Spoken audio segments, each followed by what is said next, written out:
તો સમગ્ર ગુજરાત સાથે બનાસકાંઠાના ધાનેરામાં પણ મોડી રાત્રે વરસાદ વરસતા ખેડૂતો અને પશુપાલકોમાં ખુશીનો માહોલ જોવા મળ્યો છે। જો કે પ્રથમ વરસાદે પાલિકાની પ્રી મોન્સૂનની કામગીરીની પોલ ખુલ્લી નાખી હતી અને સામાન્ય વરસાદમાં જ શહેરના અનેક વિસ્તારોમાં પાણી પણ ભરાયા હતા અને લોકો પરેશાન થયા। દર વર્ષે ચોમાસામાં સર્જાતી આ સમસ્યાનો કાયમી ઉકેલ ક્યારે આવશે તે હવે જોવાનું રહ્યું।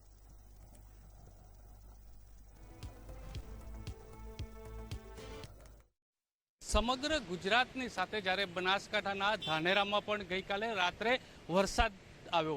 વરસાદ આવતો ક્યાંક ને ક્યાંક જે ધાનેરા તાલુકાના તમામ ખેડૂતો જે રાહ જોઈને બેઠા હતા એમને ક્યાંક ને ક્યાંક આનંદની લાગણી વ્યાપી ગઈ છે। ત્યારે બીજી બાજુ જો વાત કરવામાં આવે ધાનેરા નગરની તો ધાનેરા નગરના સીધા દ્રશ્યો છે કે અહીંયા તુલસીનગર હોય, રેલવે પુલનો છેડો હોય કે ગમે તે જગ્યાએ સામાન્ય વરસાદમાં જ્યારે પાણી ભરાય છે ત્યારે લોકોને હાલાકી પડી રહી છે।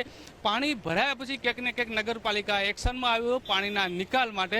ત્યારે સવાલ એ પણ ઊભો થઈ રહ્યો કે પ્રી મોન્સૂનની જે કામગીરી કરી હતી તો એટલા સમય ક્યાં કરી હતી એ બાબતને લઈને પણ અનેક મોટો સવાલ છે। જે આ પ્રશ્ન છે આ પ્રશ્ન વર્ષો જૂનો છે। દર વર્ષે ચોમાસાની અંદર અહીંયા જે આ 4 થી 5 જગ્યા એવી છે કે જ્યાં વરસાદી પાણી ભરાતા હોય છે પણ ક્યારે કોઈ પણ સત્તાધીશ દ્વારા આજે પાણીનો યોગ્ય નિકાલ થાય એ માટેની વ્યવસ્થા હજુ સુધી કરી નથી।